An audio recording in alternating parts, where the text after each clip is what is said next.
உலகளாவிய பேகுருஸ் நேயர்களுக்கு வணக்கம். நம்முடன் இன்று இணைந்திருப்பவர் முக்கிய மூத்த ஊடகவியலாளர். தொடர்ந்து ஊடகங்கள்ல மாநகராட்சி நிர்வாகம், அதை தாண்டி நிறைய அமைச்சர்கள் குறித்தான தகவல்கள், உண்மையான செய்திகள், அதை யாருக்கும் அஞ்சாமல் தைரியமாக வெளிப்படுத்தக்கூடியதில் வல்லவர்னு சொல்லலாம். அவங்க திரு வி.எஸ். ராமன் சார் அவர்கள். சார் வணக்கம் சார், உங்களை வரவேற்பதில் பெருமிதம் அடைகிறோம். வணக்கம் சார். இப்போ தமிழ்நாட்டுல தாவேக அமைச்சர்களை நோக்கி புகார்கள் ஒன்றன் பின் ஒன்றாக வருகிறது. ஒரு மெகா ஊழல் ஒன்று வெடித்துள்ளது. அதாவது அரசு வழக்கறிஞர்கள் நியமனம் அப்படிங்கறதுல பார்த்தோம். இதற்கு முன்னாடி பார்த்தோம், போதைப் பொருளா அவங்க என்ன யூஸ் பண்ணாங்கன்னு தெரியாத, அதற்கு எதிராக நடவடிக்கை எடுக்கணும்னு சொல்லி எல்லா திமுகவை சேர்ந்தவர்களும் திமுக எப்படி ஆக்கப்பூர்வமான எதிர்கட்சியாக செயல்படுவது கரெக்ட் அப்படின்னு நினைக்கிறாங்களோ அந்த அளவு எல்லா இடத்தையும் ஆர்ப்பாட்டம் பண்ணி எல்லாருமே கைதானாங்க நம்ம பாக்குறோம். ஏன் இந்த தாவேகாவை நோக்கி புகார்கள் வந்த வண்ணம் இருக்கிறது? இதனுடைய இன்டெப்த் டீடைல்ஸ் என்ன ஜி? அதாவது தமிழ்நாட்டை பொறுத்தவரைக்கும் பெருந்தலைவர் காமராஜருக்கு பிறகு அதிமுக திமுக மாறி மாறி ஆட்சி அமைச்சது. இன்னைக்கு ஒரு 60 ஆண்டுகள் கழித்து இன்னைக்கு பாத்தீங்கன்னா முதல் முறையாக புதிய தலைமுறைகள், புதிய வாக்காளர்கள், புதிய உத்வேகத்தை எடுத்து மக்கள் 2 திராவிட கட்சிகளும் வேண்டாம் என்ற நிலைப்பாடை விஜய் தான் சரியான ஒரு தலைவராக இருப்பார் என்று மக்கள் ஓட்டு போட்டாங்க. இப்ப மக்கள் ஓட்டு போட்டு இன்னைக்கு திமுக கூட்டணியில் அங்க வைக்கக்கூடிய கம்யூனிஸ்ட், ரைட்டு, லெப்ட், விடுதலை சிறுத்தை, காங்கிரஸ் கட்சி, இந்தியன் யூனியன் முஸ்லீம் லீக் எல்லாம் கட்சி 2 எம்எல்ஏ 3 எம்எல்ஏ 4 எம்எல்ஏ வச்சு விஜய் கட்சி ஆட்சி அமைச்சிருக்காங்க. இப்ப விஜய் கட்சியுடைய அமைச்சர்கள் யாரும் ஏற்கனவே இந்த மந்திரி சபையிலயோ அல்லது கவுன்சிலரோ இருந்தது அவங்களுக்கு கிடையாது. சோ எல்லாமே அவங்களுக்கு புதுசு. அப்ப புதுசு இருக்கும்போது என்ன நினைக்கிறாங்கன்னா, அதிமுக கவுன்சிலர் கூட சம்பாரிச்சிருக்கிறாங்க, திமுக கவுன்சிலர் கூட சம்பாரிச்சிருக்கிறாங்க. அப்ப நம்ம ஆளுங்கட்சி ஆயிட்டோம்னா குபேரன் ஆயிடலாம், பெரிய மிட்டாமராசு ஆயிடலாம், கார் வாங்கலாம், பங்களா வாங்கலாம், யார வேணாலும் மிரட்டலாம், உருட்டலாம், திரட்டலாம் என்று சொல்லி இது அந்த நிலைப்பாடு நிறைய தாவேகாவுடைய ஆளுங்கட்சிக்காரனுடைய மனநிலை மனசுல அப்படி வருது. அப்படி இருக்கின்ற போது என்ன பண்றாங்கன்னா, ஒரு மாவட்ட செயலர் நினைச்சா எல்லாமே சாதிக்கலாம். உதாரணத்துக்கு தமிழ்நாட்டுல 38 மாவட்டத்துல திமுக அதிமுக ஆட்சியில வருகின்ற போதெல்லாம் பாத்தீங்கன்னா, அப்படி வருகின்ற போது என்ன பண்ணுவாங்கன்னா, ஒவ்வொரு ஆட்சியிலும் ஒவ்வொரு நிலைப்பாடு இருக்கின்ற போது அந்த மாவட்ட செயலர்களும் அந்தந்த மாவட்ட செயலர்களும் மாவட்டத்தினுடைய கலெக்டர்கள், மாவட்டத்தினுடைய எஸ்பிகள், இந்த மாவட்டத்தினுடைய அமைச்சர்கள் 3 பேரும் சேர்ந்துதான் மாவட்டத்தினுடைய பல மாவட்டங்களில் கனிம வளங்கள், நிலக்கபலீகரம், அரசு புறம்போக்கு லேண்டு, சட்ட ஒழுங்கு சீர்கேடு, நிறைய பிரச்சனைகள் அது போலதான் இது பண்ணும்போது பெரிய கோடீஸ்வரர் வராங்க. அந்த ஆளுங்கட்சியை சேர்ந்த மாவட்ட செயலரே மாவட்டத்துக்கு ஒரு அதிபதியாக நிலைப்பாடு இருக்கின்றார்கள். அப்ப இப்படிலாம் இருக்கின்றார்களே அதிமுக திமுக எல்லாமே நமக்கு பண்ணிக்கிறலாம் என்ன நிலைப்பாடு அவங்க இருக்கிறாங்க. அந்த நிலைப்பாடுல இருக்கின்ற போது என்ன நினைக்கிறாங்கன்னா, அவங்க சரி நமக்கு ஆட்சியில வந்தாச்சு, சரி அப்ப நமக்கு இதனால என்னன்னா நமக்கு மந்திரி ஆயிரலாம், எம்எல்ஏ ஆயிரலாம், இதாயிரம், நிறைய பணம் சம்பாதிக்கலாம்னு அங்கங்க வெள்ளமட்டில கையெடுறாங்க.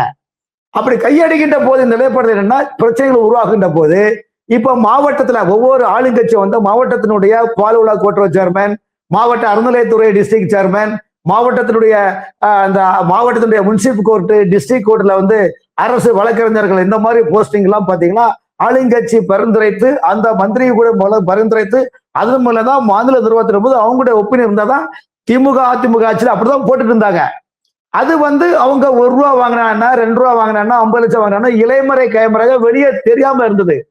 ஆனா இன்னைக்கு தாவேகா புதிய ஆட்சி வந்தனால என்ன பண்றேன்னா, ஏதாவது ஒரு 1 2 கேட்கும்போது அது படக்குன்னு வெளியே வருகின்றது. அதனாலதான் இன்னைக்கு தாவேகாவை சேர்ந்த ஒரு வழக்கறிஞரே கூட பாத்தீங்கன்னா எங்கிட்ட இவ்வளவு பணம் வாங்குறாங்கன்னு நீதிமன்றத்துல வழக்கு தொடுத்திருக்காங்க.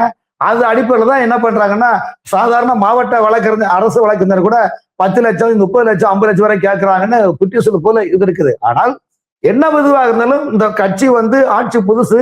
2வது பாத்தீங்கன்னா, என்னதான் எதிர்கட்சிகளும் சரி சில தவறுகளை சுட்டிக்காட்டலும் சரி, இன்று வரையிலும் தாவேகா கட்சி தலைமையகம் பனையூர்ல உள்ளது. அந்த பனையூரில் ஒவ்வொரு சனிக்கிழமை தோறும் பாத்தீங்கன்னா சந்தை போல் கூடுகின்றார்கள்.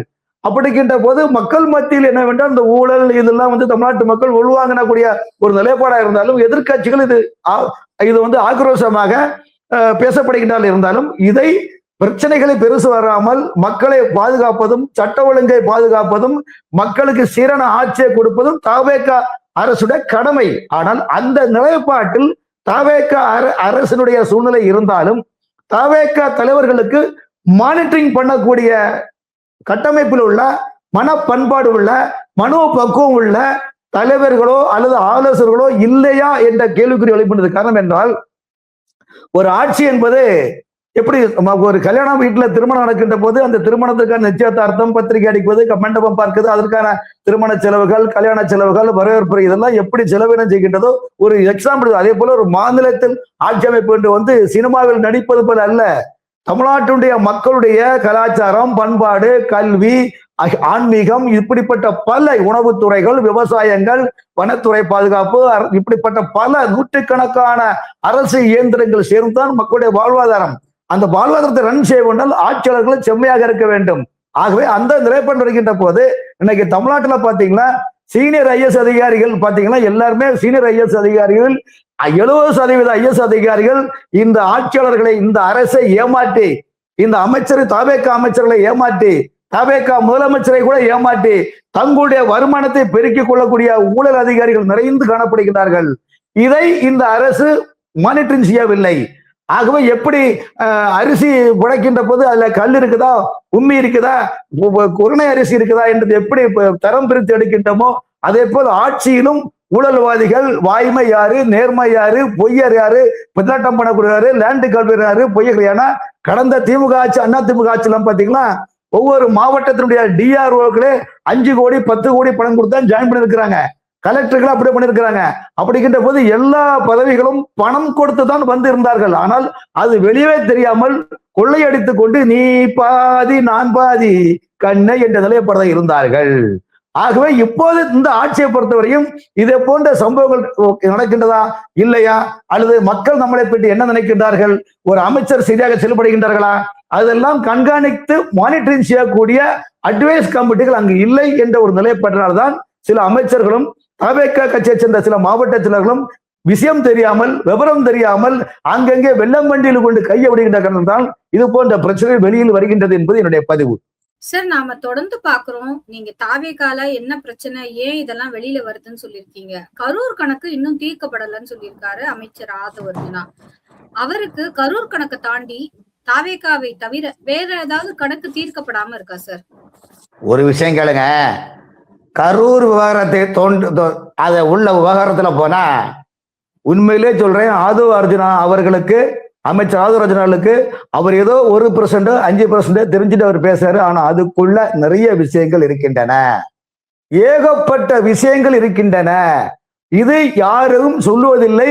அந்த ஒரே ஒரு விஷயம், கரூர் மாவட்டத்தில் அந்த தவேக சம்பவம், அந்த துர்மரணம் நடக்கக்கூடிய அந்த நிலைப்பாட்டில் அங்கு இருந்த பணியாற்றிய அதிகாரிகள் யார், அங்கு பணியாற்றக்கூடிய காவல்துறை அதிகாரி யார், அங்கு பணியாற்றிய கலெக்டர் யார், அங்கு பணியாற்றிய டிஆர்ஓ யார், அங்கு பணியாற்றிய டிஎஸ்பி யார், இது எல்லாமே அவர்களை மட்டும் சில குறிப்பிட்ட நபர்களை தனிப்பட்ட முறையில் விசாரித்தால் எல்லா விவகாரமும் வெளியில் வரும். ஆனால் கரூர் சம்பவத்தை வைத்துக் கொண்டு தாவேகாவுக்கு சமாதி கட்டலாம் என்றுதான் அன்று கரூரை சேர்ந்த கரூர் 10 ரூபா பட்டர் அதிபர் செந்தில் பாலாஜி நினைத்தார்.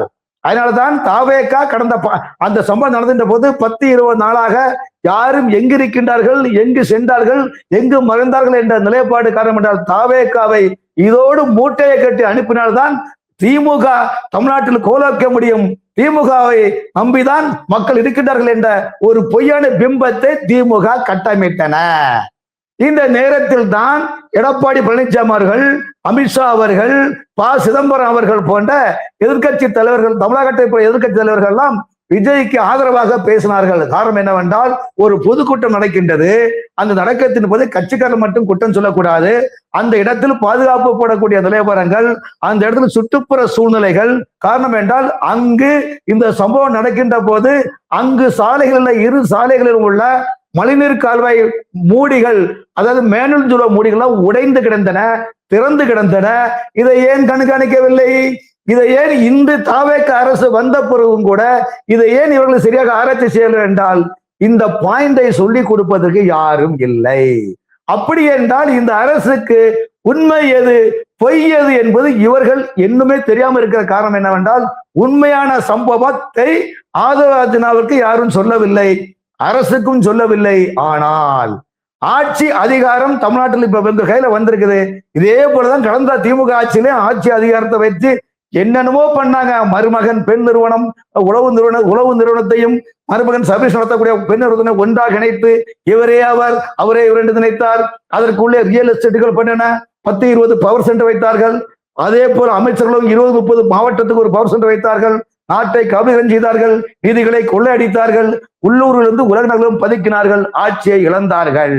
இப்போது உடுக்கை இழந்தவன் கை போல திமுக நிலைப்பாடு உள்ளது. ஆகவே கரூர் துயர சம்பவங்களுக்கு என்ன ஏது என்று இன்னும் இவர்கள் உள்ளே இறங்கி யாரும் எடுக்கவில்லை. உண்மையான தகவல் வெளியே வரவில்லை. ஆனால் செந்தில் பாலாஜி கரூர் மாவட்டத்தை சேர்ந்தவர். அவரை லுக் அவுட் நோட்டீஸ் விட்டிருக்கிறாங்க. அவர் தேடப்பட்டு வரும் குற்றவாளியாக தவேக அரசு செய்துள்ளது. ஆனால் அதே திமுக ஆட்சியில் செந்தில் பாலாஜியை அறிவாலயத்தின் வளர்ப்பு பிள்ளை போன்றதன் கிட்டத்தட்ட 1.5 ஆண்டு காலம் புலல் சிறைச்சலை வைத்துக் கொண்டு வாய் மூடி திறக்காமல் மௌனியாக இருந்து வைத்ததும் இதே கடந்த திமுக அரசு தான். அப்படி இருக்கின்ற போது அன்று தாவேகா வரக்கூடாது, தாவேகா ஒரு கட்சியே இல்லை என்று திமுகவுடைய ஆட்சியுடைய பேச்சை கேட்டு செயல்பட்ட பல அதிகாரிகளுக்கு இந்த தாவேகா அரசு நல்ல பதவிகளை வழங்கி அழகு பார்த்ததும் இதே தாவேகா அரசு தான். ஆகவே இதே அரசு இன்று நான் சொல்லுகின்றேன், கடந்த திமுக ஆட்சியில் ஊழல் செய்த பல உள்ளாட்சித்துறை அதிகாரிகள் இன்று தாவேகா அரசிடம் பொய்யான தகவலை சொல்லி திரும்பவும் அந்த பதவியில் இருக்க வேண்டும், பதவி சுகத்தை அடைய வேண்டும், ஊழல் செய்ய வேண்டும், கொள்ளையடிக்க வேண்டும் என்ற எத்தனையோ ஒரு அதிகாரிகள் இருந்து கொண்டிருக்கின்றார்கள். அதையும் தாவேகா அரசு மானிட்டரிங் செய்யவில்லை, பில்டர் செய்யவில்லை. ஆகவே இப்படிப்பட்ட சூழ்நிலை இருக்கின்ற போது கரூர் என்பது தாவேகா ஒரு கௌரவ பிரச்சனை. அந்த பிரச்சனைக்காக தாவேகாவை கட்சியே இல்லாமல் ஆக்கிவிடக்கூடிய சூழ்நிலையை செந்தில் பாலாஜி ஏற்படுத்தினார். அந்த ஏற்படுத்தினால் அதில் நடந்த உண்மையான சம்பவங்களை மட்டுமல்ல, கரூர் விவகாரத்தை முன்வைத்தால் தமிழகத்தில் மது கலால் துறையிலையும் இபி துறையிலையும் யாரு சாப்பிட்டாங்க, எவ்வளவு சாப்பிட்டாங்க என்பது உண்மை வெளிச்சத்தில் வரும். காரணம் என்றால் இன்று செந்தில் பாலாஜி தலைமறைவாக இருக்கின்றார். ஏற்கனவே பொதுப்பணித்துறையும் நெடுஞ்சாலைத்துறையும் கொள்ளையடித்து தமிழ்நாட்டினுடைய பொது சொத்துக்களையும் கொள்ளையடித்த ஏவாவேலு இன்று சிங்கப்பூர்ல ட்ரீட்மெண்ட் என்று சொல்லிக் கொண்டிருக்கின்றார். இந்த கட்சிக்கு தலைமை தாங்கக்கூடிய மு.க. ஸ்டாலின் அவர்கள் மருமகனுக்கு பட்டம் சூட்டுகிறார் என்று சொல்லிக் கொண்டு 15 நாள் விடுமுறையில் அவர் லண்டன் சென்றுள்ளார். ஆகவே ஆட்சி அதிகாரம் இருக்கும் போது உங்களுடைய பேச்சும், ஆட்சியை இழந்த பிறகு உங்களால ஒரு குண்டூசியை கூட ஆட்டவோ அசைக்கவோ முடியாது என்ற நிலைப்பாடு உள்ளது இந்த ஆட்சியில் தான். ஆகவே ஆதவ அர்ஜுனா அவர்களுடைய பேச்சு செந்தில் பாலாஜி கரூர் விவகாரத்தில் எங்களுக்கு ஒரு சவாலாக இருக்கின்றது என்று சொல்லலாம். ஆனால் அதற்குள் 1000 விவகாரங்கள் அடங்கி உள்ளது. அதையும் ஆதவ அர்ஜுனா அவர்கள் உள்வாங்கி எடுத்தால் மிகப்பெரிய மாடிஃபிகேஷன் செய்ய முடியும். காரணம் என்றால் கரூர் விவகாரத்தில் பல ஊழல் அதிகாரிகள் ஜோடி போட்டு அன்கோ போட்டு மிகப்பெரிய நெட்வொர்க்கில் உள்ளார்கள். ஏனென்றால் செந்தில் பாலாஜியுடைய தம்பி அசோக் தான் கரூருடைய அதிபர். அது தெரியுமா? கரூருடைய அதிபர். அவருடைய கண் அசைவின்றி செந்தில் பாலாஜி தம்பி அசோக்குடைய கூட்டாளிகள், செந்தில் பாலாஜி கூட்டாளிகள், நூற்றுக்கணக்கான கூட்டாளிகள் அந்த மாவட்டத்தை சிறுதேங்காய் போல் ஆக்கி உள்ளார்கள். இது எல்லாம் தாவேக அரசுக்கும் தெரியாது. சொல்லக்கூடிய யாரும் நமக்கு எதுக்கு வம்பு, ஆட்சி இன்னைக்கு இருக்கும் நாளைய போகும், எப்படி இந்த ஆட்சியை டிஸ்மிஸ் பண்ணிடுவாங்க என்னுள்ள மனநிலையில் சில ஊழல் அதிகாரிகள் கங்கணம் கட்டுக் கொண்டிருக்கின்றார்கள். அவர்கள் திமுகவுக்கு பொய்யான நம்பிக்கையை ஊட்டு வருகின்றார்கள். இதையும் தாவேக அரசு கவனத்தில் கொள்ள வேண்டும் என்பது என்னுடைய நிலைப்பாடு. சார், சென்ற ஆட்சியில நிறைய சின்ன சின்ன நிறுவனங்கள், அமைப்புகள் இல்லைன்னா ஒரு ரெகுலேஷன் பண்றதுக்காக, உதாரணமா இந்த ரியல் எஸ்டேட் அதெல்லாம் ரெகுலேஷன் பண்றதுக்காக ரேரான ஒரு அமைப்பு தொடங்கினாங்க சார். இந்த மாதிரியான அமைப்புகள் அவசியமா? அது கரெக்டா நடைமுறையில இருக்கா? இல்லைன்னா அதுல நடைமுறை சிக்கல்கள் என்ன? இல்ல அதுக்கு பின்னாடியும் இந்த மாதிரி ஏதாவது ஒரு ஸ்கேம்ஸ் இருக்கா சார்? ரேரா என்ற அந்த ரியல் எஸ்டேட் மானிட்டரிங் அந்த அமைப்பு திமுக அரசு தொடங்கியது. எதுக்கு தொடங்கினாங்கன்னா, இப்ப கள்ளத்தனமா காய்ச்சி அதுல இறந்து போனா கள்ளச்சாராயம் மாறணும்னு சொல்றோம். ஆகவே மக்கள் எல்லோரும் அரசாங்கமே ஆலையிலிருந்து கொள்முதல் செய்து அதை பாட்டில் அடைத்து விட்டு கடைகளை திறந்து அதன் மூலம் குடித்தால் நல்ல சாராயமாக்கப்படுகின்றது. இந்த ரெண்டுக்கு வித்தியாசம் அதுதான். அதே போல் ரியல் எஸ்டேட் என்பது கிட்டத்தட்ட 60% ரியல் எஸ்டேட்டுகள் கோல்மால், மக்களை ஏமாற்றுவது, மக்களை கவர்ச்சிகரமான திட்டங்களை கொடுத்து மாங்காய் தோப்பு, தேங்காய் தோப்பு, பிளாட்டை கொடுக்குறோம், ஒன்னு எடுத்தா ஒன்னு தரோன்னு ஏமாற்றி கொண்டு பல ரியல் எஸ்டேட் நடந்துகின்றன. அத்தகைய சூழ்நிலை கருத்தில் கொண்டுதான் ஒரு மானிட்டரிங் பண்ணதுக்கான ஒரு நிலைப்பாடு தான் இந்த ரேரா.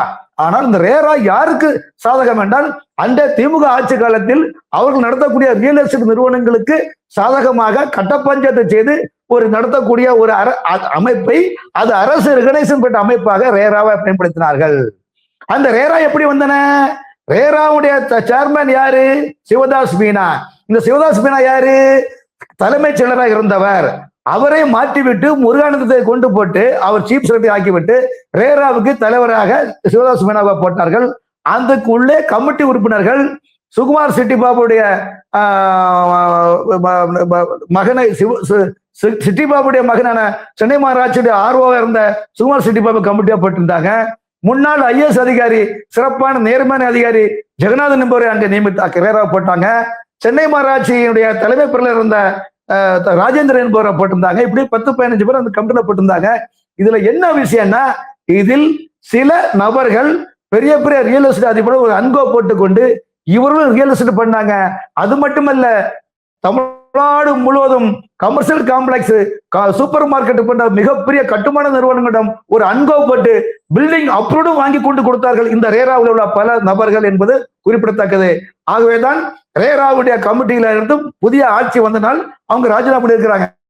சோ ராஜினாமா பண்ணல பெரிய விசேஷமும் கிடையாது. ஆனால் இந்த ரேராவுடைய உண்மைத்தன்மை என்ன, இந்த ரேரா எத்தனை வழக்குகளை சந்தித்துள்ளது, எத்தனை பேருக்கு தீர்ப்பு கொடுத்திருக்காங்க, எத்தனை பேருக்கு பாவ புண்ணியம் பார்த்திருக்காங்க என்பதை தமிழ்நாடு முதலமைச்சர் மாண்புமிகு ஜோசப் விஜய் அவர்கள் ரேராவுடைய அசைவுகளை எல்லாம் ஃபாலோ அப் செய்து அதையும் ஒரு வெள்ளையறிக்கையாக வெளியிட வேண்டும். ரேரா என்பது பணம் கொளிக்கக்கூடிய நிலைப்பாடுகள். எப்படி தமிழ்நாட்டினுடைய ஆளுநராக இருந்த ரோசையா அவர்கள் காலத்தில் தான் ஆந்திராவிலும் தெலுங்கானாவிலிருந்தும் பல பில்டர் கன்ஸ்ட்ரக்ஷனை கொண்டு வந்துதான் சென்னையிலே ஈசிஆர் ரோடு, OMR எல்லாம் மிகப்பெரிய பில்டர்களை உருவாக்கினார்கள். அந்த பில்டர் நிறுவனத்தில் தான் இன்று தமிழ்நாட்டில் பல ஊழல் அதிகாரிகள் லஞ்ச பணத்தை அங்குதான் முதலீடு செய்கின்றார்கள் என்பதை தெரியப்படுத்துகிறேன். ஆகவே ரேரா என்பது அந்த ரியல் எஸ்டேட் மானிட்டரிங் கமிட்டி அந்த துறை என்பது ஒரு பெரிய பணக்காட்சி மரம். அந்த பணக்காட்சி மரத்தில் உண்மை என்ன என்பதை அரசு ஆய்வு செய்ய வேண்டும். இதற்குள் நகராட்சியினுடைய உயர் அதிகாரிகளும் ஒரு அன்கோ உள்ளனர் என்பது குறிப்பிடத்தக்கது. ஆகவே இந்த அன்கோவுக்கு எல்லாம் அன்னைக்கு திமுக ஆட்சியில பவர் சென்டர் வைத்து நடத்தக்கூடிய தலைமை பீடத்தின் பவர் ஏஜெண்டாக தான் செயல்பட்டது என்பது ரேரா செயல்பட்டது என்பதை சொல்லிக் கொள்கிறேன். ரேராவை தாண்டி ஒவ்வொரு அமைச்சராக இப்ப பொன்முடி அவர்கள் ஜாமீன் கேட்டிருக்காரு. KN நேரு வழக்குல நாங்க அப்பீல் போனதை தமிழக அரசு, இப்போதைய தமிழக அரசு வாபஸ் பெற்றுட்டாங்க. இது மாதிரி தொடர்ந்து ஒவ்வொரு திமுக அமைச்சர்கள் மீதும் ஒரு தனிப்பட்ட முறையில் ஒரு இன்டைரக்டான ஒரு தாக்குதலை தொடங்கி உள்ளதா தாவேகா?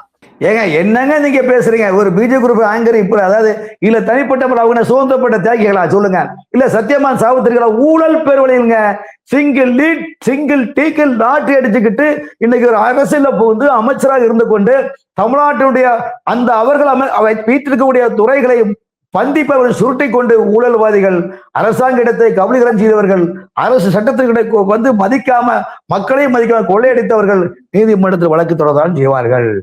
ஆகவே இவர்கள் உலை உயர்ந்த மாமனிதர்கள். ஒரு மணி நேரத்திற்கு 1 கோடி ரூபாய் அவர்கள் வாதாடக்கூடிய கட்டமைப்பு கொண்ட மூத்த முதுபெரும் வழக்கறிஞர்களை வைத்து வாதாடினால் இவர்கள் சாமானியவர்களா சொல்லுங்க? இல்ல இவர்கள் ஒவ்வொருத்தரும் திமுக சுப்பிரமணியசாமி அவர்கள் சொல்வார்கள், திமுக காரங்க வச்சிருக்க பணத்தை எடுத்தாலே தமிழ்நாட்டுடைய கடனை அடைக்கிறாங்க, அவ்வளவு இது பண்ணிருக்கிறாங்க. KN நேரு அவர்களுடைய பவர் சென்டருக்கு சாதனை உங்களுக்கே தெரியும். தமிழ்நாட்டில் திமுக ஆட்சி இல்ல போதும், ஏற்கனவே 2006 அவர் டிரான்ஸ்போர்ட் அமைச்சராக இருக்கின்ற போதும் தமிழ்நாடு முழுவதும் எவ்வளவு பண்ணாங்க, எவ்வளவு சம்பாரிச்சாங்க, எவ்வளவு பணத்தை எல்லாம் கொள்ளையடிச்சுட்டாங்களே சொல்லுங்க. ஏன் சேலம் மாநகராட்சியா பாருங்க, அந்த மாநகராட்சியில இருந்த ஆணையர் இளங்கோவன் அவர்களும் அந்த மாநகராட்சியில் தலைமை பொருளான கங்கன் பொருளான திலகம் அவர்களும் அந்த மாநகராட்சியுடைய செங்கல்களே பேர்த்தெடுத்து சொன்னார்களே. சேலம் மாநகராட்சியுடைய குப்பை கான்ட்ராக்டுக்கு யார் எடுத்தா? KN நேருடைய பெரியப்பன் மகனான கார்த்திக் ரெட்டியார் அவர்கள் RSK என்டர்பிரைசஸ் மூலமா தான் டெண்டர் எடுத்தாங்க. அந்த டெண்டர்ல சரியா செட்டில்மெண்ட் ஆகல, அங்குள்ள தார் சாலைகளை பங்கு வச்சு கொடுக்கல என்பது இப்ப இருக்கக்கூடிய நகராட்சி நிர்வாகத்துறை இயக்குனர் மதுசூதன் ரெட்டி தான் அந்த திமுக ஆட்சியிலும் நகராட்சி நிர்வாகத்துறை இயக்குனர் இந்த கட்ட பஞ்சாயத்து பண்ணாரா இல்லையா? ஏன் இந்த மாதிரி ஊழல் அதிகாரிகளை இன்று வரையில் இந்த அரசு மாற்றவில்லை என்றால், இவர்களும் யாரோ காக்கா பிடித்து இந்த பதவியில் இருந்து பதவி சுகம், மன சுகம் எல்லாமே காண வேண்டும் என்று கங்கணம் கட்டி கொண்டிருக்கின்றார்கள். ஆகவே இந்த ஊழல்கள் எல்லாம், இந்த ஊழல் அமைச்சர்கள் எல்லாம் சத்யவான் சாவித்திரி அல்ல, அல்லது என்றாவது ஒரு நாள் மகாத்மா காந்தி எழுதிய சத்தியசோதனை புக்காவது பார்த்திருப்பாங்களே? இல்ல, அத்தனையும் ஊழல் பெறுவர்கள். ஆகவே எங்களை பொறுத்த வரைக்கும் உப்பை தின்றவர்கள் தண்ணி குடிக்க விடாம். அது அதாவது மனிதன் மன்னிக்கவிடலை, இறைவன் ஒருபோதும் கைவிட மாட்டான். ஆகவே உப்பை தின்றவன் தண்ணி குடிப்பான் என்பது இன்னைக்கு ஏன் ஓடி ஓடி ஒளிகிறாங்களே? திமுகவில் ஊழல் செய்த அமைச்சர்கள் எல்லாரும் ஓடி ஆடி ஒளிகிறீங்க. ஏன் ஓடி ஒளிகிறீங்க? அதுக்கு பதில் சொல்ல முடியுமா? அப்போ உங்க ஆட்சி, உங்க அதிகாரங்கள் இருந்தா எது வேணாலும் செஞ்சுக்கலாம். ஆகவே ஊழல் அதிகாரிகள் தப்ப முடியாது. தாவேக அரசு சிறப்பான வழியில் கையாளக்கூடிய நிலைப்பாடு உள்ளன. ஆனால் அதே நேரத்தில் இந்த புள்ளி விவரங்களை கொடுப்பதற்காக உள்ளாட்சித்துறை, இப்ப KN நீங்க சொல்றீங்க, KN பேட்டியோ அல்லது பொன்முடியை பேட்டியோ அவர்களை விற்கக்கூடிய அமைச்சர் இருந்த காலகட்டத்தில் அந்த துறை சார்ந்த ஊழல்களை துறை சார்ந்த அதிகாரிகள் எடுத்துக் கொடுப்பதற்கு அவர்களுக்கு மனசு இல்லை. அப்படி என்றால் எப்படி உண்மை வெளியே வரும் என்பது என்னுடைய கேள்வி.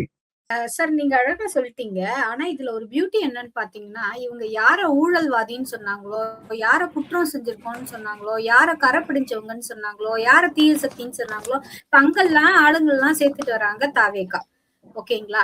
அப்படி பார்த்தா இன்றைக்கு திமுகவில் இருந்து திரு ஜெகத் ரட்சகன் அவருடைய மகன் வந்து அங்க போய் ஜாயின் பண்ணிருக்காருன்னு தெரியுது சார். தாவேகால இணைஞ்சிருக்காருன்னு தெரியுது. இதை நீங்க எப்படி பாக்குறீங்க? வெளியில இருந்தா தீய சக்தி, இவங்க கிட்ட வந்தா தூய சக்தியா? இதுல என்ன விஷயம்னா, துணி அழுக்காய் போச்சுன்னா என்ன பண்ணுவோம்? நம்ம வந்து குளத்துல கொண்டு வாஷ் பண்ணுவோம், சோப்பு போட்டு வாஷ் பண்ணுவோம், ஆத்து தண்ணியில போய் வாஷ் பண்ணுவோம், இல்ல வீட்டுல இருந்தா வீட்டுல சோப்பு வச்சு நம்ம வாஷ் பண்ணி இல்ல வாஷிங் மிஷின்ல போடுவோம்.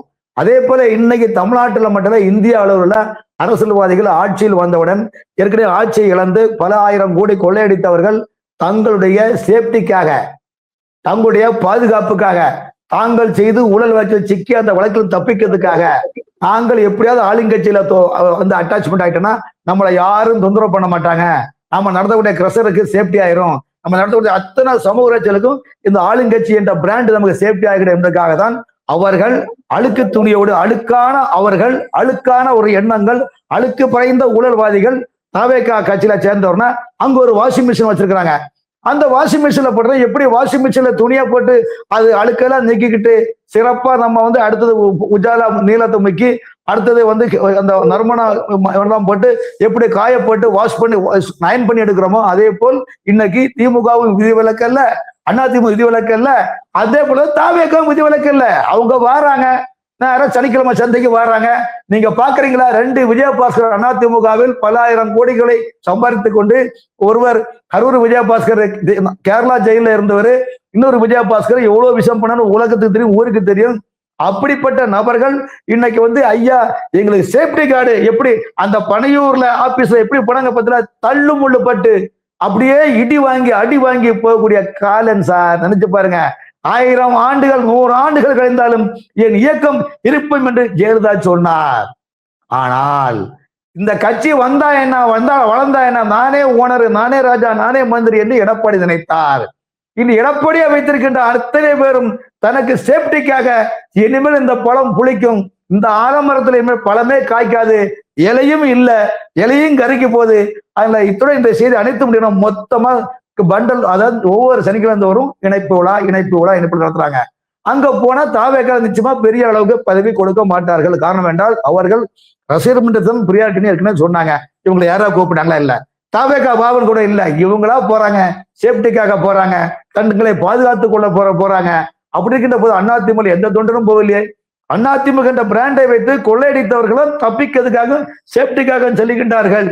ஆகவே அது தூய சக்தியோ தீய சக்தியோ அல்லது ஊழல் சக்தியோ எந்த சக்தியாலும் தமிழகத்தை பொறுத்தவரையிலும் ஆளுங்கட்சியாக வந்தால் எல்லா ஊழல்வாதிகளும் இந்த வாஷிங் மிஷினில் சங்கமிப்பார்கள் என்பது என்னுடைய நிலைப்பாடு. அது கூட பரவாயில்ல சார். அமைச்சர் நிர்மல்குமார் அவர் கலந்து கொண்ட ஒரு நிகழ்வுல மற்றொரு காங்கிரஸை சார்ந்த அமைச்சர் திரு விஸ்வநாதன் அவர் கலந்து கொண்ட நிகழ்வுக்கு எம்எல்ஏக்கள் போனனால இவர் வந்து அமராமலேயே அந்த சீட்ல அமராமலேயே அந்த ஃபங்க்ஷனை நடத்தாமையே நான் ரொம்ப பிஸியா இருக்கேன்னு சொல்லிட்டு கிளம்பிட்டாரு அதிருப்தியில. இதை எப்படி பாக்குறீங்க? கொஞ்சம் கொஞ்சமா தாவேகால உட்கட்சிக்குள்ள நிறைய பிரச்சனைகள் பூசல்கள் வெடிக்க தொடங்கி இருக்கா, வெளிப்படையாகவே தெரிய வருகிறதா? ஒரு விஷயம் நல்லா புரிஞ்சுடுங்க. தாவேகாவில் வேட்பாளர் யார், என்ன, எப்படி போகின்றது, கூட்டணி எப்படி போகின்றது, யார் எங்கு வருவார்கள் என்று சொல்லிக்கொண்டு வந்தவங்களுக்கு எல்லாம் சீட்டை கொடுத்து அனுப்புனாங்க. மக்களும் கண்ணை முழுத்து வேட்பாளர் யாருன்னே தெரியாம விஜய் பிசில் என்ற நிலைப்பாட்டுக்கு ஓட்டு போட்டாங்க. இன்னைக்கு அவங்க ஆட்சியில வந்தாங்க. சோ ஆட்சியில வந்தோம்னா, அதிகாரம் கையில வந்தோம்னா கோஷ்டி பூசல் ஆட்டோமேட்டிக்கா வரதான் செய்யும். தமிழகத்தில் தாவேகாவை சேர்ந்த ஒரு அமைச்சருக்கு ஒரு மனராட்சி ஆணையர் ஒரு வீடும் கொடுத்து 20 லட்சம் ரூபாயிலிருந்து 50 லட்சம் ரூபாய் வரைக்கும் மாசந்தோறும் மாமூலை கொடுத்து கொண்டிருக்கின்றார். இது உங்களுக்கு தெரியுமா? சொல்லுங்க, இது உங்களுக்கு தெரியுமா? தமிழகத்தில் உள்ள ஒரு மாநகராட்சி ஆணையர் இந்த மாதிரி செஞ்சுட்டு இருக்கிறாங்க. இது வந்து இப்படிப்பட்ட ஒரு நிலைமையில் இருக்கும்போது அவர்கள் ஒரு 5 ரூபா 10 ரூபா பார்க்கறதே பெரிய விஷயம். மினிஸ்டரா இருக்காங்களா சார்? தமிழகத்தில் உள்ள தாவேக அமைச்சரவையில் உள்ள ஒரு அமைச்சருக்கு அதே அவரு எந்த தொகுதியில போட்டிட்டாரோ அந்த தொகுதியில் உள்ள ஒரு மாநகராட்சி ஆணையர் ஒரு அன்பை போட்டுக்கொண்டு எங்களுக்கு நான் இந்த போஸ்டிங்ல தொடர்ந்து இருக்கணும், திமுக ஆட்சியில் இருந்த மாதிரி இங்கே தான் இருக்கிறேன், உங்களை தான் அன்பை போட்டுக்கிறேன்னு சொல்லிட்டு இப்படி நிறைய இடங்கள் இருக்குது. இது வந்து தாவேக தலைமைக்கு தெரியாது. அதனால அப்படி நான் வாங்கவில்லை என்று உங்க பிள்ளைகள் சத்தியம் பண்ணுவாங்களா? இல்ல. ஆகவே இதெல்லாம் அரசியல் அங்கொண்டு இங்க என்ன பண்ணுது, என்ன யாரையும் திருத்த முடியாதுங்க, யாரையும் திருத்த முடியாது. அந்த நிலைப்பாடை பொறுக்கின்ற போது விஸ்வநாதன் அமைச்சர், உயர்கல்வித்துறை அமைச்சர் நிகழ்ச்சி போகின்றார். அங்கு அவருக்கு சரியான மரியாதை இல்லை என்பது காரணம் என்றால் இது வந்து தாவேகவுடைய நிர்வாகம், ஆட்சி. அந்த ஆட்சியில் காங்கிரஸ் கட்சி இதுல அங்கம் வைக்கின்றது. அதற்காக அவர்களுக்கு இப்ப திமுகவுல வந்து என்னதான் கூட்டணியா இருந்தாலும் அவங்க இண்டிவிஜுவலா பண்ணுவாங்க. அவங்க இதுவரை தாவேகா அமைச்சர் நிர்மல்குமார் போற ஃபங்க்ஷன் சார், ஒரு ஃபங்க்ஷன். அதுக்கு முன்னாடி காங்கிரஸ் அமைச்சர் விஸ்வநாதன் ஃபங்க்ஷன். தாவேகா எம்எல்ஏக்கள் தாவேகா அமைச்சர் வர ஃபங்க்ஷனை புறக்கணித்து விட்டு இவருக்கு கலந்துகிட்ட ஃபங்க்ஷன், காங்கிரஸ் அமைச்சர் கலந்துகிட்ட ஃபங்க்ஷனுக்கு போயிருக்காங்க. லேட்டா வந்தனால இவர் கோச்சுக்கிட்டு கிளம்பிட்டாரு சார். அதுக்குள்ள அப்படி பார்த்தா திமுக ஆட்சியில எத்தனோ அமைச்சர்கள் நிகழ்ச்சிக்கு போகாம அந்த பள்ளி மாணவர்கள்லாம் எத்தனோ மணிக்கு நேரம் காத்துட்டு இருந்த வரலாறு உங்களுக்கு தெரியும். ஆகவே நான் திரும்ப தாவேகா ஆட்சி புதுசா வந்திருக்குது. அந்த புதிய நிறுவனத்துல சில மானிட்டரிங் பண்ணதுக்கு ஆளு கிடையாது. அந்த பஞ்சுவாலிட்டியை பின்பற்றதுக்கு துறை சார்ந்த அமைச்சர்கள் தான் லிஸ்ட் எடுத்து கொடுக்கும். எதுக்கு junior PA, senior PA, special PA, political PA இது வச்சிருக்காங்க. ஒவ்வொரு பிஏக்களும் ப்ரோக்ராம் பிக்ஸ் பண்ணி மானிட்டரிங் பண்ணுறது அந்தந்த பிஏக்களை கடமை. அமைச்சர் 1000 நிகழ்ச்சியில போவாங்க, 1000 நிகழ்ச்சியில வருவாங்க. இதெல்லாம் நம்ம பார்த்துட்டு இருக்க முடியாது அங்க ஒன்று. ஆனால் ஆளுங்கட்சியை பொறுத்தவரையிலும் தாவேக ஆளுங்கட்சியாக வந்துள்ளது. அதனால கட்சி பிரச்சனை கண்டிப்பா பிரச்சனை வரும். ஏன்னா மாற்றுக் கட்சியில நிறைய பேர் வந்திருக்கிறதுனால மாற்றுக் கட்சியில வந்திருக்கோ பாதி பேரும் 90% பேரும் கோடீஸ்வரர்கள், பெரும் செல்வந்தர்கள். அவர்கள் எப்படியோ பதவி வாங்க வேண்டும், கவுன்சிலர் ஆக வேண்டும், மேயர் ஆக வேண்டும், சேர்மன் ஆக வேண்டும் எண்ணத்தோடு வருகின்றார்கள். ஆனால் ரசிகர் மன்றர்கள் அப்படி இல்லை. கடந்த 30 ஆண்டு காலமாக போஸ்ட் வெட்டி கஷ்டப்பட்டு வந்தக்கூடியவர்களுக்கு அந்த வேதனை அவர்களுக்கு தெரியும். அதனாலதான் அந்த கோஷ்டி வர காரணம் என்றால் இன்று தாவேகால் வெற்றி பெற்றவர்கள் எம்எல்ஏக்களும் சரி, தாவேகால் அமைச்சர்களும் சரி, தாவேகா தொண்டர்களை மதிப்பதில்லை, தாவேகா நிர்வாகிகளை மதிப்பதில்லை. ஆனால் மாற்றுக் கட்சியிலிருந்து வர சில முக்கியமான பிரமுகர்களை தொழில் ரீதியாகவும், கான்ட்ராக்ட் ரீதியாகவும், டெண்டர் ரீதியாகவும், வர்த்தக ரீதியாகவும் ஒரு அன்பை போட்டுக்கொண்டால் அந்த கட்சி தாவேகாவோட உண்மை தொண்டனுக்கு கோபம் வருமா வராதா சொல்லுங்க? சோ இதையும் இவர்கள் மானிட்டரிங் இன்னும் பண்ணவே இல்லை. ஆகவே இந்த நல்ல, அதாவது மாற்றுக் கட்சியிலிருந்து போன பல நேர்மையான தலைவர்களா இருக்கிறாங்க. உதாரணத்துக்கு பாத்தீங்கன்னா உங்களுக்கு தெரியும், பிளவங்கோடு தொகுதியில இருந்தவங்க காங்கிரஸ் 2-3 முறை எம்எல்ஏ இருந்தவங்க. அப்புறம் பிஜேபியில வந்தாங்க. பிஜேபியில உங்களுக்கு முக்கியத்துவம் கொடுக்கறதுன்னு சொல்லிட்டு இன்னைக்கு தாவேகால இணைந்திருக்காங்க. இப்ப கடந்த ஒரு வாரமாக தாவேகா மேலிடத்துல இன்ஸ்ட்ரக்ஷன் கொடுத்து விஜயதாரணி அவர்கள் சிறப்பாக தமிழ்நாடு முழுவதும் பயணம் சென்றிருக்கிறார்கள். அந்த மாதிரி ஆக்டிவான ஒரு வலிமையான தலைவர்களை கண்டறிந்து, அது போல குமரி மாவட்டத்துல கேடி பச்சம்மாள் முன்னாள் அமைச்சர், இவங்களாம் ஆக்டிவான ஆட்கள். அந்த மாதிரி ஆட்களை கண்டுபிடிச்சு ஒரு திட்டங்களை வகுத்து அவர்களுக்கு ஒரு பொறுப்பை கொடுத்து 5 மாவட்டத்தை நீங்க பாருங்க, உங்களுக்கு ஒரு பொறுப்பு இருந்தா படிங்க, ஒரு அமைப்பு செயலர் நீங்க இந்த 5 மாவட்டத்தை படிங்க, கட்சியில எப்படி பயிற்சி முகாம் நடத்தணும், எப்படி செயல்பட வேண்டும், எப்படி மாற்று கட்சியில நம்ம கட்சியில இழுத்து எப்படி கொண்டு வரணும், எப்படி மக்களின் திட்டங்கள் போடணும், இந்த மக்களுக்கான இந்த ஆட்சியில் மக்களுக்காக திட்டங்கள் செயல்படுத்திருக்கின்றதா? அப்படி இருக்கின்ற போது அதிகாரிகள் இந்த திட்டங்களை ஒழுங்காக கொண்டு போயிருக்கின்றார்களா? லஞ்ச லாவணியம் இல்லாத ஆட்சி நடக்கின்றதா? அரசு துறையில் பத்திரப்பதிவு ஆபீஸ்ல ஒழுங்கா மாமூல் வாங்கிட்டு பண்ணாங்களா, வாங்க பண்ணாங்களா, பத்திரப்பதிவு ஆபீஸ், வட்டார போக்குவரத்து ஆபீஸ், ஊராட்சி, பேராட்சி, நகராட்சி, மாநகராட்சி, மெட்ரோ வாட்டர், டோட் போர்டு, இபி ஆபீஸ், இப்படிப்பட்ட பல இடங்களில் கண்காணிப்பு கமிட்டிகள் போட்டு இதுல மானிட்டரிங் பண்ணி ஒவ்வொரு மாசமும் ஆய்வறிக்கை கலந்து நிலைபெறும் சொன்னால் மக்கள் நிம்மதியை வாழ்வார்கள். மக்களுக்கு திட்டங்கள் வழிவாக்கும். எந்த காலத்திலும் தாவேக ஆட்சி கட்டமைப்பான நிலைப்பாடு உருவாகும். ஆகவே திறமையாளர்களை அடையாளம் கண்டு கொண்டு செயல்பட்டால் இந்த ஆட்சிக்கு நல்ல பேர் எடுக்க முடியும். அமைச்சர் தவறு செய்தார்களா, எம்எல்ஏக்கள் தவறு செய்தார்களா, அதுக்குள்ள இந்த எம்எல்ஏக்களுக்கு எல்லாம் பண்பு பயிற்சி இன்னும் நிறைய கொடுக்கணும். ஏன்னா மக்கள்கிட்ட இன்னைக்கு நிறைய தொகுதியில பாத்தீங்கன்னா இன்னும் மக்களை சந்திக்காத பல தாவேக எம்எல்ஏக்கள் இருக்கிறாங்க. அவங்க போன் போட்டா போன் எடுக்கிறது இல்லையா. அதே போல தாவேக அரசு வெளிப்படை அரசு சொல்லுகின்றார்கள்.